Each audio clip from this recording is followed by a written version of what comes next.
There is a God who hears all our prayers. Yes, there is a God who answers.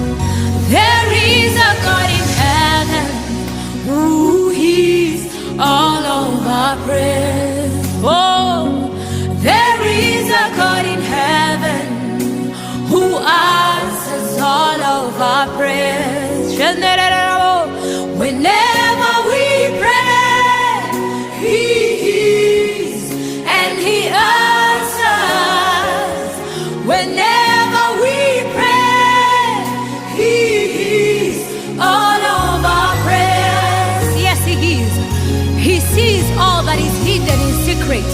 He hears you when you call. Keep calling Him, He will answer you. Oh, hallelujah. Yupo Mungu mbinguni, asikiaye maombi yetu. Oh, yupo Mungu mbinguni, ayajibuye maombi yetu. Oh, Baba, tunapoomba asikia, anajibu.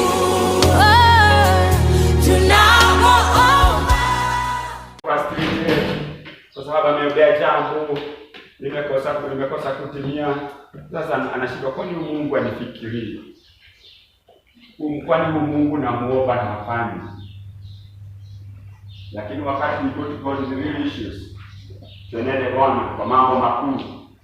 Haya mambo mengine yote ametatua. Ndiposa amesema jambo kula kutafuta, seek the kingdom of God first. Hapa ni nini? Meditation, the what? Purpose.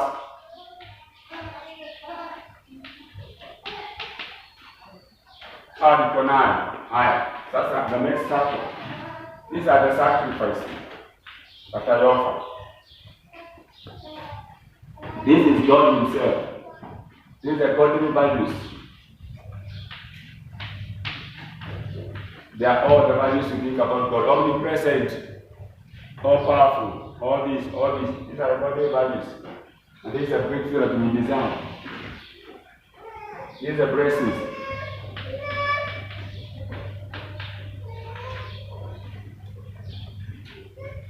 So now niko hapa, sacrifice inatoa naomba, sadaka naaminika, fungu naaminika. Then what happens? Mungu anakuja hapa. Godly values zinaanza kuachiliwa katika maisha yangu. Godly values zinaanza sasa kutoka kwa Mungu, from God Himself, zinaanza kuingia katika ndani yangu. So now, pasipo na kutoa hizi the sacrifice, pasipo na kufunga na kuomba, godly values hazitakuja. Kwa sababu tunapopata uungu wa Mungu, tumepata vitu vyote. Lakini tunapokosa uungu wa Mungu. Na kwa nini nasema haya maneno? Kwa sababu nataka kuondoa this analogy. Kwa sababu unaona ya kwamba mtu anaenda na vile sasa lazima kama unataka David fulani iweze kuondoka katika familia yenu, lazima ulete mbuzi 7,000 ndiposa inaweza kuchinjwa, hiyo David iweze kuondoka. You need the godly value. Bwana asifiwe. Uungu wa Mungu ukiingia katika nafsi zetu, uungu wa Mungu ukiingia katika maisha yetu, chochote tunachotaka hatutakuwa sasa tukienda kuomba. Sasa kutoka pale ni kuamurisha. Hii madhabahu haiondoka kwa sababu nimekuwa kama Mungu, mawazo yangu ni kama ya Mungu, tabia zangu ni kama za Mungu, kuongea kwangu ni kama kwa Mungu. Kwa hiyo sasa nikusema na hii kitu iondoke, na inaondoka. Oh my, tumishi wa Bwana alikuwa anaitwa Elijah. Wakati alipofika wakati wa kunyesha, kwa sababu alikuwa amepokea uungu wa Mungu, Biblia inasema ya kwamba alijaribu kuomba manabii wa madhara, wakaomba kutoka asubuhi saa 7 mpaka jioni, na hakuna jambo iliweza kupokea. Na yeye akasema ya kwamba akasema huyu atajibu kwa moto ndio tutaabudu. Yeye alisema ya kwamba angalia ombi la watu watakatifu. Mtu akona uungu wa Mungu, mtu akiongea uungu, akipokea the godly values, the godly nature, the godly character, the godly authority, the godly anointing, akiwa hapa amepokea kupokea uokovu wa Mungu. Obili aliomba ila simple prayer. Alisema na ijulikane ya kwamba Mungu gani atakayeabudiwa. Na ijibu kwa moto, na akajibu kwa moto.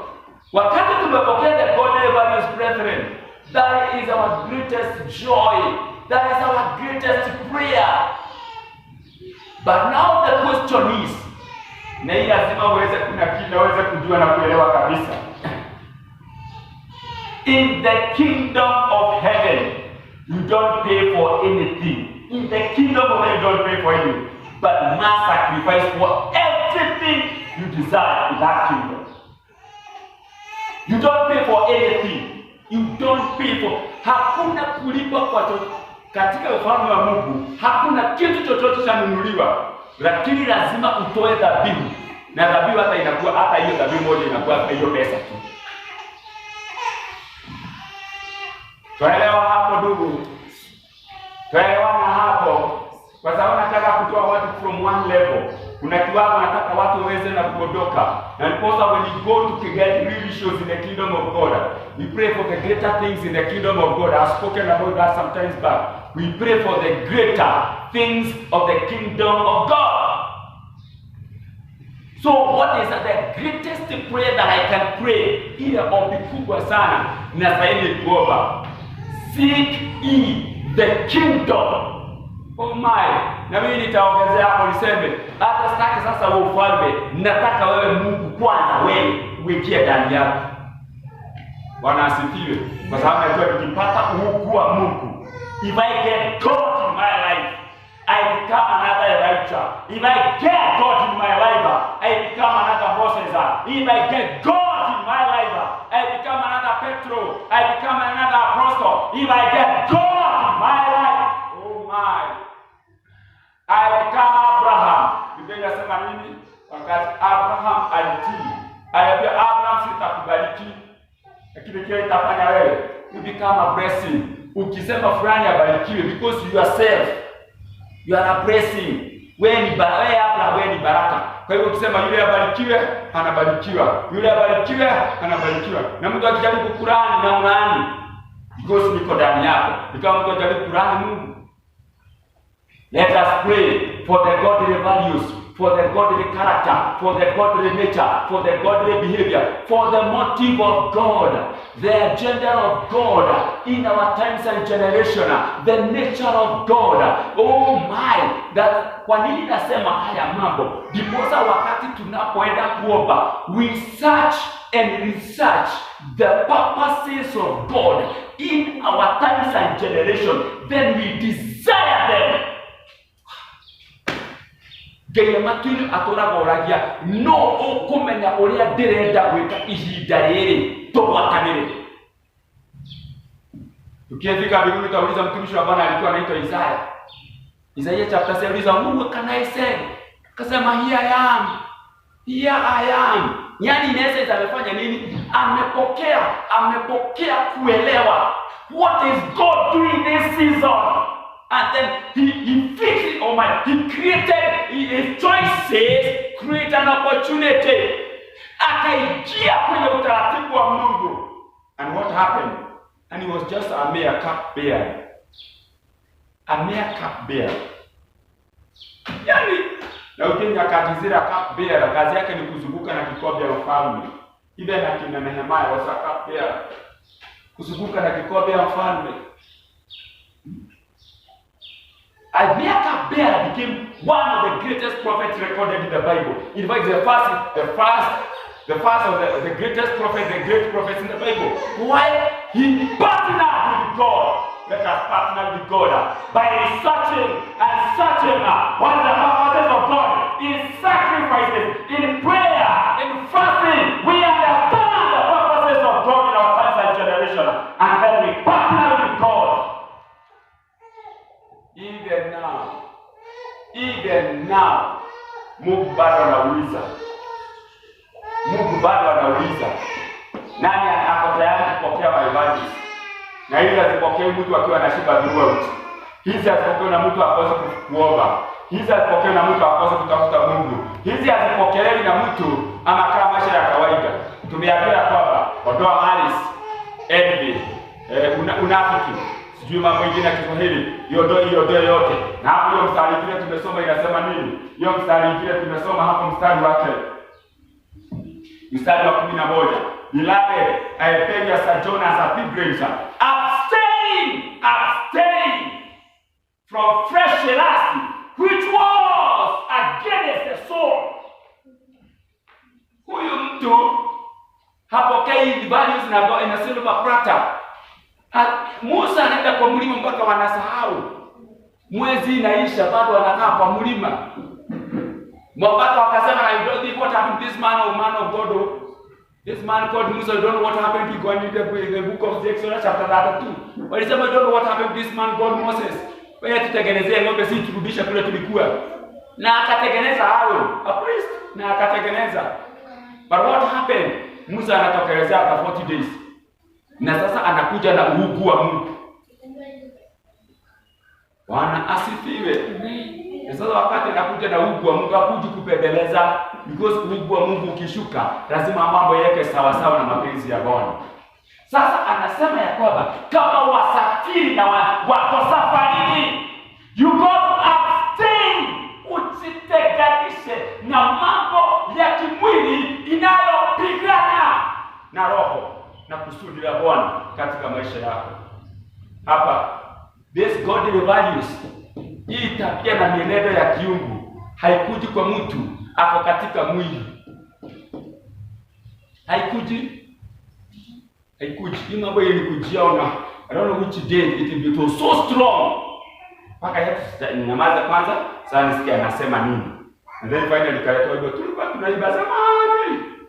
Kule tulikuwa tunasoma Aribites.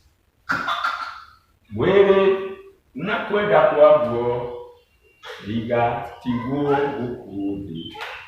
Tarafa wa Jesu nigadeya matine tiyiti wa iguru nithakame ya Jesu na dige shirioho rowa mo shiolede.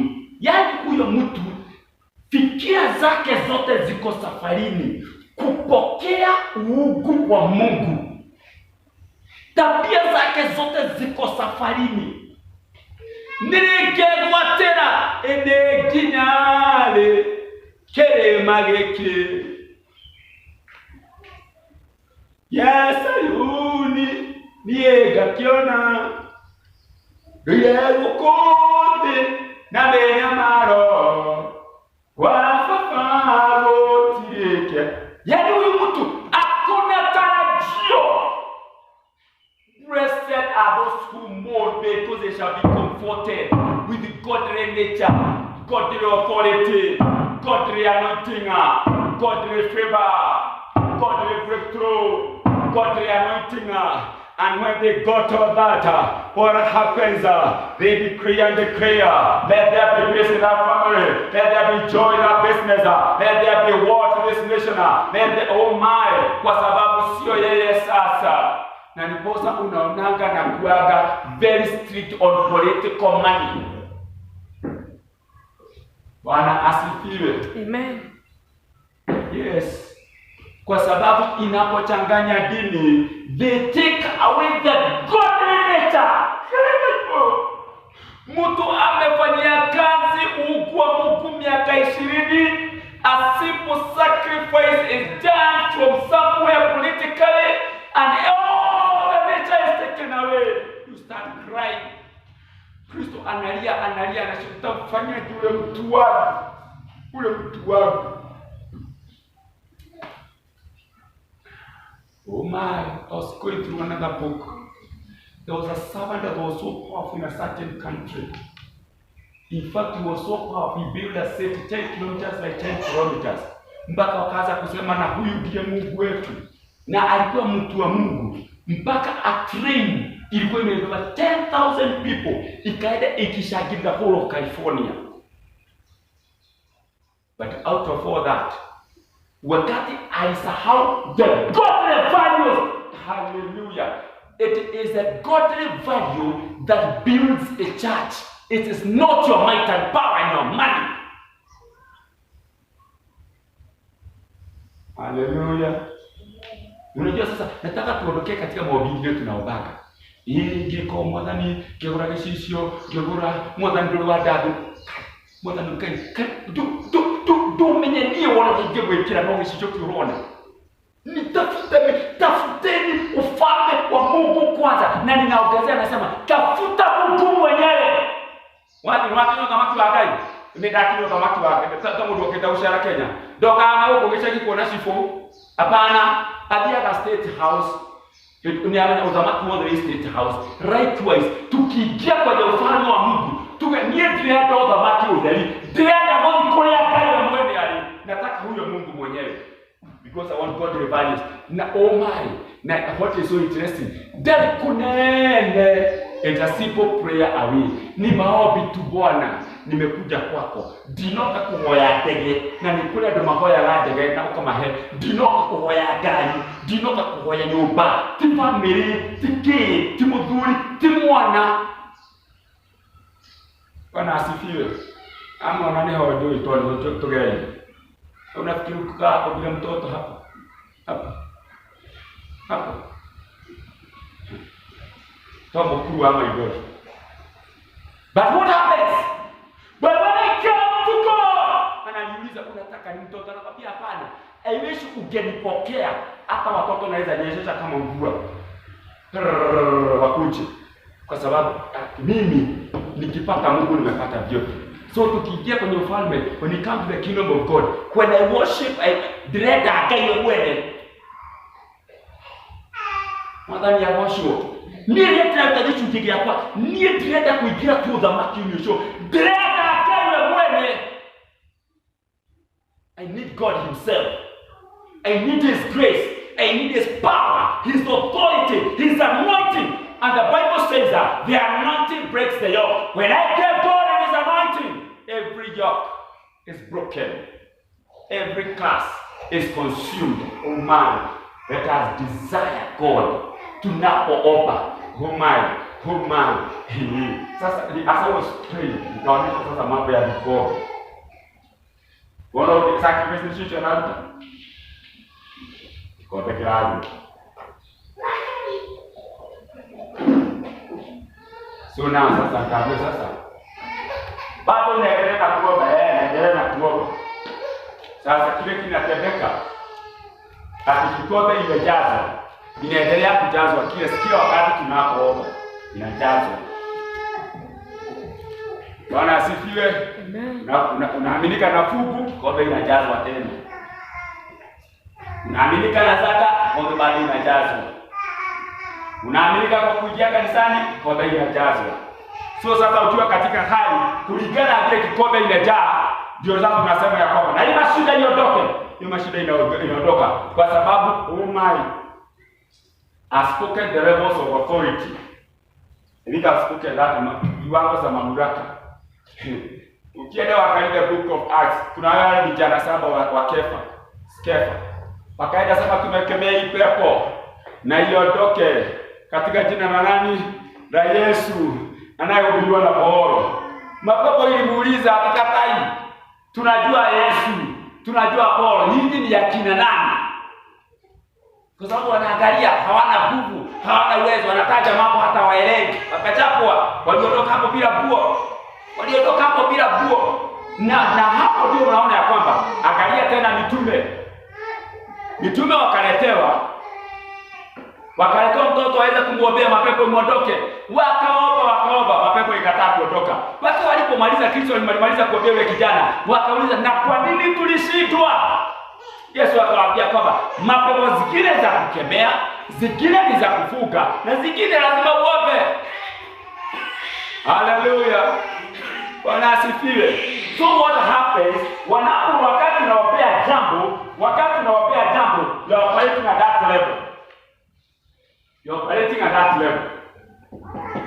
Wakati sasa umeenda na kukasirika na umeanza kulikemea, you raise your body to go to that level. Wakati unasema hapana, enough is enough. Lazima ipepo iondoke. Sasa unapofunga, you operate that level. So unaanza kupanda, unapanda. Sasa unarudi normal.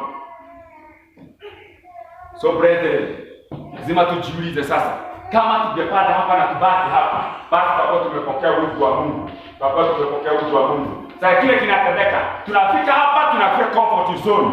Tunaanza sasa kuna I've accomplished. Yale nimetenda. So hakuna what happens? Tunaanza kuteremka. Tunapoomba, we desire that God will fight.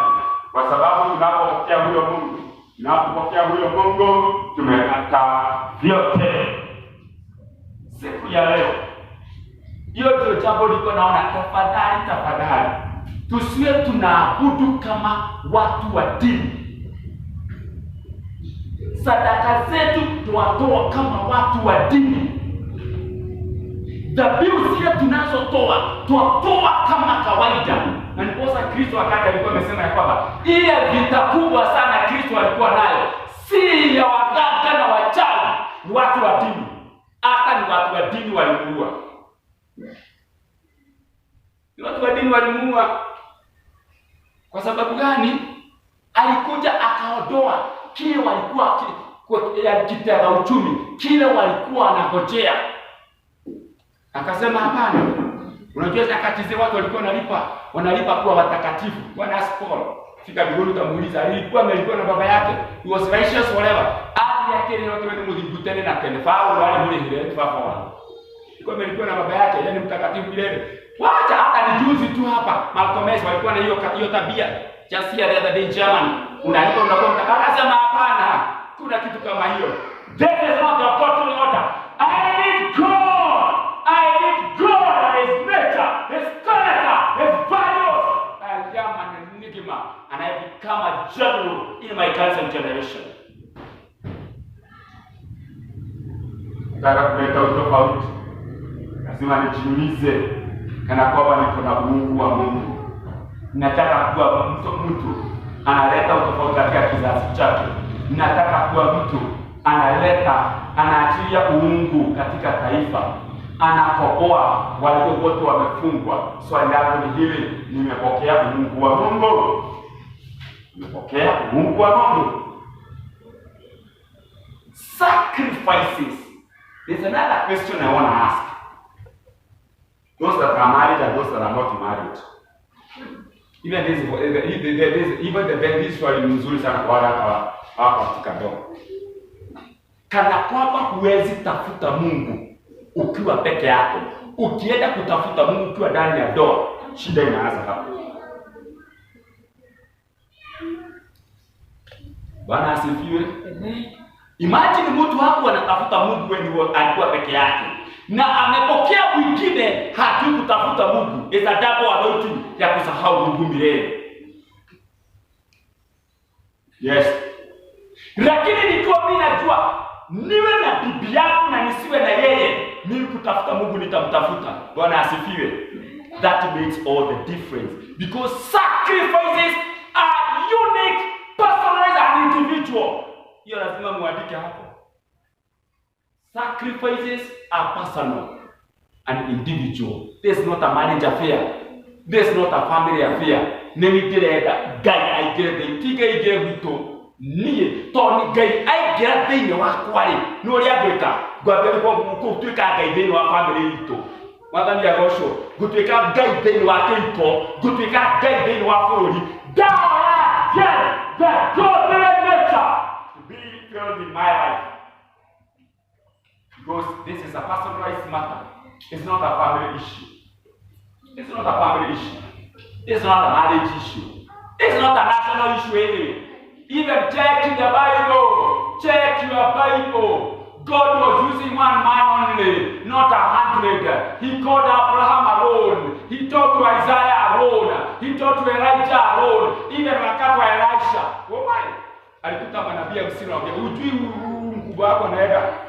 Mwambie ninajua lakini wao wako hapa ufunuo wa chini. Low level revelation. Lakini Elisha anajua. Na kati nitakapoona amepaa hivi. Kama Mungu alikuwa ameniambia basi napokea. Check wakati wa Ahabu na Yoshafati.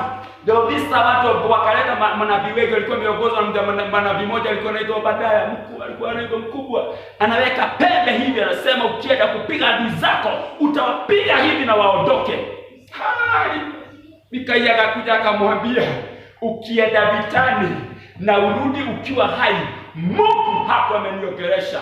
Nimeona Mungu ameita mkutano mbinguni, na kile ameita mkutano ni sababu yako wewe uende vitani akuulie pale. Because Mikaia had a godly value, a godly revelation. Mungu ameita na mkutano mbinguni na akauliza swali, nani ataenda huko duniani adanganya manabii wote wa Rahabu nipeleke vitani niue? Akasema nitaemu. The Bible says, moja akanena hivyo, another spirit said that, lakini moja akasema nitateremka nitawachanganya. Akafanya haraka enda. Na sasa Mikaia anamwambia kwamba ukienda vitani, sio tu nabii nimepokea hapa, nilikuwa kwa sababu niko na ugua gani mwadhani ya bosho ewe na ukaiwaka itulithiri oke hiviro ni gani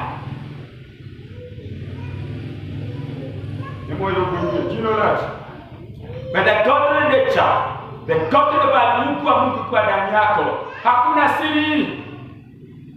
Angalia Mikaia, haya manabii wote wanasema mambo yao utaenda vitani upigane, lakini Mikaia anakuja anasema ya kwamba ukienda vitani urudi ukuwa upulio ndani yangu mtome nitaganya, lakini nilikuwa onageshi ya gai ole mkoa ya nyumba hau yote yake. Wacha kuambia mitume, wacha kuambia si mitume, wacha kuambia malaika no ngoja kaheni ya habu ona ageshi ya ole mkoa nilikuwa ndani yake. Because Mikaia had the godly value, the godly nature, the godly authority. Na anaponena ananena kama gai, ananena kama Mungu wakati ule. Anaambia with authority. And I can see he was just so meek. Ni watu wale wanaongea pole pole. Anaambia Ahabu, ukienda vitani na urudi, huyo Mungu hapo ameniongelesha. Ahabu akasema na achukuliwe aende kwa nyumba ya korokoroni na apewe maji pekee na mkate mpaka nirudi, lakini hakurudi. Bwana asifiwe. We desire, kile tunahitaji ndugu, kile tunahitaji dada ni uungu wa Mungu. Wacha hiyo, wacha mali, wacha utajiri ndugu, wacha utajiri dada. Tunataka Mungu mwenyewe, tunataka Mungu mwenyewe, tunataka Mungu mwenyewe. Na ndiposa maombi yetu, wacha nikwambie, tukitambua kile tunataka kwa Mungu.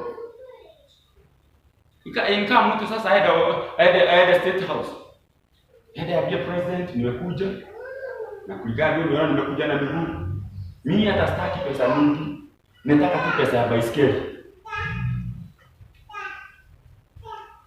Hata rais ataangalia na mtu amechanganyikiwa. Ni kama ule kijana huko kwetu. Gavana akasema nikishida wewe kijana, kile utataka utapokea. Na gavana ukweli akashida na akatuma MC kumbuka ile kijana ya dunia na huko. Jamaa alikuwa anaishi pale engineer. Enda uzime kijana anataka nimfanyie nini? Jamaa akasema anataka 3,000 kutoka kwa gavana. Sasa mtu hata kama ndio sipiga ya kofi moja. 3,000 hata MC akatoa tushika. Hapo akarudi labda alienda akapeleka mtu wake. Si ni kweli? Somebody is a good to God. Ninataka gani? Mungu anasema ukinipata mimi ndugu, ukinipata mimi dada, umepata vyote. We need a godly value. We need a godly nature. We need a godly perspective. We need a godly authority. We need the godly anointing. And we shall be unstoppable. Another thing, sacrifices are offered out of revelation. Ninakwambia ukweli sasa, hata sasa mkianza kuomba, hamtaanza kuombea yale mambo mlikuwa mnaombea. Tayari ufunuo umepokea. unaanza kuna gari. Nilikuwa naitisha kama isikia na mtu anaweza peana ndege. Nilikuwa naitisha rubi na mtu anaweza kulipia kazi ya miaka yangu yote. God values. When I say that now, sacrifice our God, it depends on the level of adoration.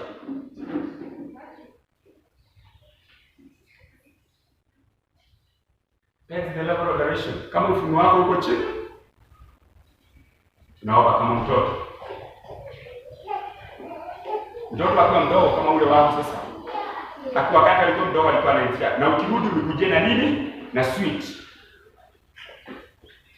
Lakini sasa hawezi kuniambia nimkujie na sweet. Bana. Kuna ufunuo wa kiasi, kuna maarifa kiasi. Sasa hata itisha sweet. Lakini kama huwa ataitisha sweet. Lakini hata itisha sweet, anajua kuna vitu vingine huko za thamani kuliko hiyo. Si ndio kweli? Kwa hivyo akienda kwa Mungu kuna vitu tunakataliwa naitisha vitu zile kwa thamani. Ingia kwa supermarket, unaona mtoto analilia nini? Biscuit, analilia biscuit, analilia nini nyingine? Kinder Joy. There's this cafe that is causing chaos to all kids. Kinder Joy. Kid Joy. Is it Kinder Joy or Kid Joy? Hako ndio analilia. Badala ya alilia vitu za maana kama TV. Unaona sasa unashinda na mtoto ailisha kajua vile viko ziko huko. Kuna sofa set, kuna nini? Kuna wardrobe. Analilia sweet na daka nini? Imagine such a revelation. Kuna the supermarket yako unaitugia shida. I have cities. Now who own that city? God is still asking those questions. Who own that nation? Who own that island? But you know what they own right now. Na Mungu akaanza vitu anaanza who will own? Lakini sasa wanawake wanaangalia uikali. Huwa ana Kinder Joy, huwa ana biscuit, ule mwingine analilia nini?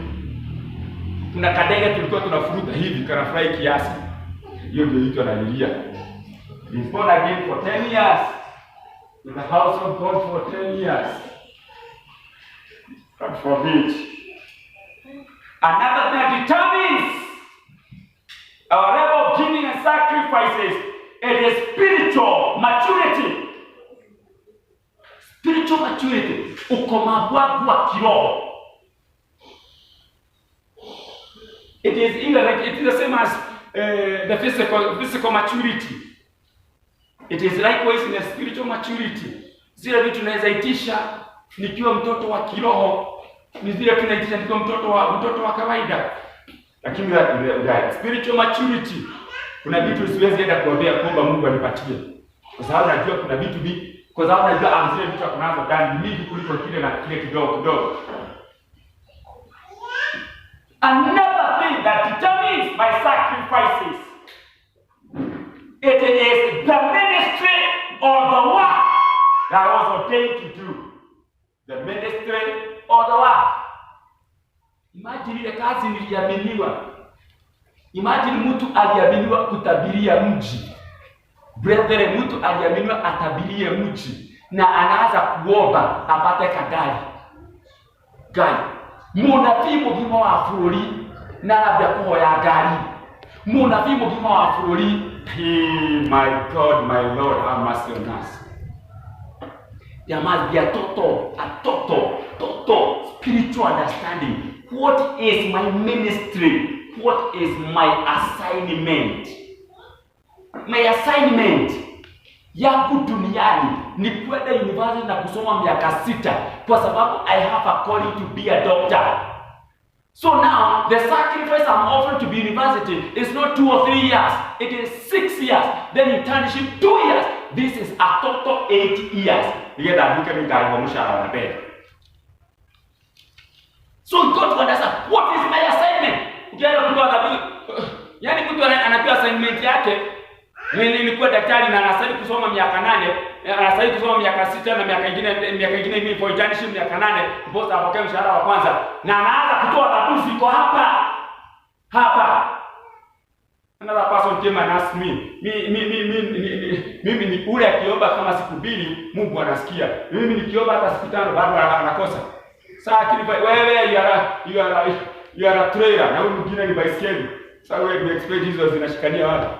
Zitateremka pale na mtu wa trailer atakufa, lakini wa baiskeli atamwambia hadi yaga na waidani. Brethren, understand these terms. Kulingana na ile mtu iliyo ndani yangu, kulingana na ile kazi niliyopewa na Mungu, kulingana na ile huduma iliyo ndani yangu. Watu wengine wakiomba dakika 5, wewe ndio dakika zako sio 5, kwa sababu lazima kwanza uelewe mimi ninafanya nini hapa katika ufalme wa mbinguni. Mimi niliitwa nini? What kind of road? Ni mzigo gani na beba? Ni kama kuekelea container kwa personal car. Ukiekelea container kwa personal car, kati ukora ona kena maguta geka yuna injini njero. Heo kani miligo teno dikuaga. No kigira tulera igo tarekara tabie kuete kwa yao ikoroka hali keno eferereketa muno. Kwa sababu gani? It is structured, designed for that capacity. Imagine you're structured and designed to be a trader, and you're comparing yourself with a personal car. Then you are misplaced. And what I say is my exam, mtihani naopitia sio mtihani wako. In any case, if I'm doing biology, wewe unafanya physics, the work of your gear kwani. Ndio like imagine somebody doing physics, another person is doing biology. Joke jabia go kofia. Watch this time. Maybe some things in the physics. Sasa somebody doing physics and someone is doing biology. Mtu wa physics aanza kukope mtu wa biology vile roho inachorwa. Achore roho kwa examination yake. Kaya kwani mtihani gani nikupea wewe? Mtu akona karatasi ya mathematics na huyo mwingine imagine that is what happened in the church. Huyu amepewa karatasi ya mathematics, social studies, home science, unajua siku hizo wafanya kitu tulikuwa tunafanya, art and craft, woodwork, music, business studies, mathematics, Kiswahili na zote sasa tuko kwa darasa. Sasa uanze kuangalia mshiko na yeye anafanya nini? Anafanya mathematics na mimi nafanya English. Nianza kufanya inaitwa Pythagoras theorem, niandike hivi 3 4 5 rule. Mtu atabaka ulize kwani wakuelewa? God to understand your assignment. An assignment determines my level of sacrifices. Kazi ile nimepewa na Mungu, it determines the level of sacrifice.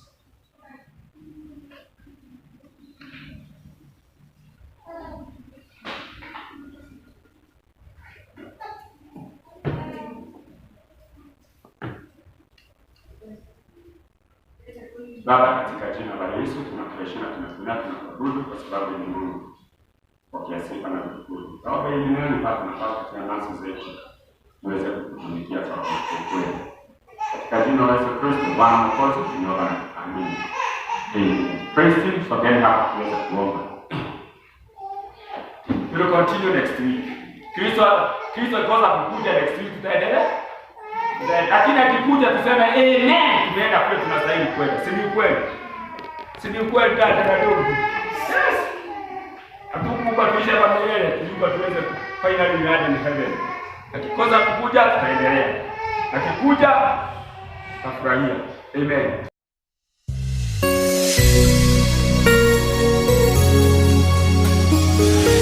Oh, andere my andere rabos. There is a God who hears all our prayers. Yes, there is a God who answers. There is a God in heaven who hears all of our prayers. Oh, there is a God in heaven who answers all of our prayers. Whenever we pray, He hears and He answers. Whenever we pray, He hears all of our prayers. Yes, He hears. He sees all that is hidden in secret. He hears you when you call. Keep calling Him, He will answer you. Oh, hallelujah. Yupo Mungu mbinguni, asikiaye maombi yetu. Oh.